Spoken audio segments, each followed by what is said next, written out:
Frères et sœurs branchés sur le net, bonjour. Tout d'abord, chose promise, chose due, résultat de notre grand jeu concours du 1er avril, et ce n'est pas un poisson. J'ai reçu hier matin, à 2 h du matin, le mail du gagnant. La vidéo a été prise de Notre-Dame-du-Suc, et donc la famille gagnante gagne une balade d'1 heure en scooter pour la personne de leur choix, dans le lieu de leur choix. Mais venons-en à l'évangile du jour. Cet évangile bien connu de l'infirme de la piscine de Bethzatha. Cet évangile qui nous parle du salut. Écoutons quelques passages. Jésus vient vers cet infirme depuis 38 ans, dans cette cour des miracles, qui est cette piscine de Bethzatha, où le seul salut espéré pour ces malades, pour ces infirmes, c'est d'attendre que l'eau bouillonne, d'y ramper pour pouvoir s'y jeter et ainsi être guéri. Et Jésus a cette parole bien connue à cet infirme, « Lève-toi, prends ton brancard et marche ». Et quelle est la réaction immédiate de l'homme? La parole efficace de Jésus, aussitôt l'homme retrouva la santé, il prit son brancard, il marchait. Et pourquoi évangile du salut?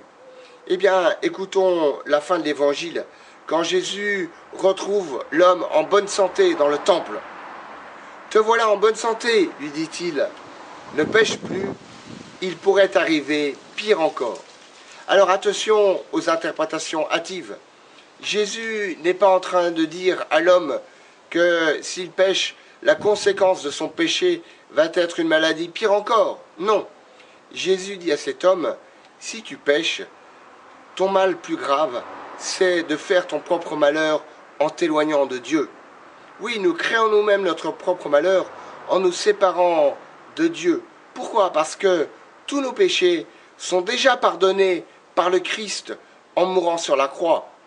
Ce qui nous reste à nous, notre part, c'est d'accepter de rentrer dans ce salut mérité par Jésus et Jésus seul. Voilà, frères et sœurs, la bonne nouvelle du salut. La bonne nouvelle du salut, c'est que Jésus nous a déjà sauvés. Ce n'est pas nous qui méritons notre salut. Jésus nous l'a mérité sur la croix. Nous n'avons qu'une seule chose, c'est à accepter ce salut et à le rendre présent, efficace dans nos vies par notre conversion. Et le carême est le temps pour la conversion.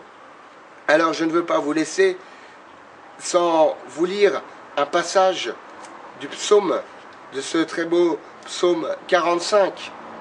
Écoutez bien la première strophe, la fin de la première strophe.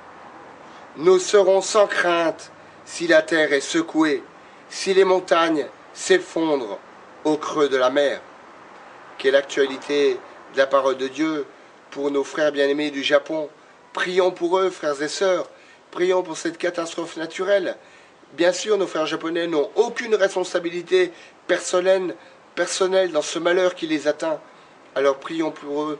Prions pour que la miséricorde de Dieu les touche chacun de manière personnelle et que ce pays sorte vite de cet état de catastrophe naturelle, que l'aide internationale puisse leur venir en aide et que la miséricorde de Dieu couvre une multitude de péchés, chacun de nos péchés personnels, frères et sœurs, car nous avons accès à la rédemption par la confession individuelle, par la conversion, par l'adhésion au salut proposé par Jésus-Christ. Amen.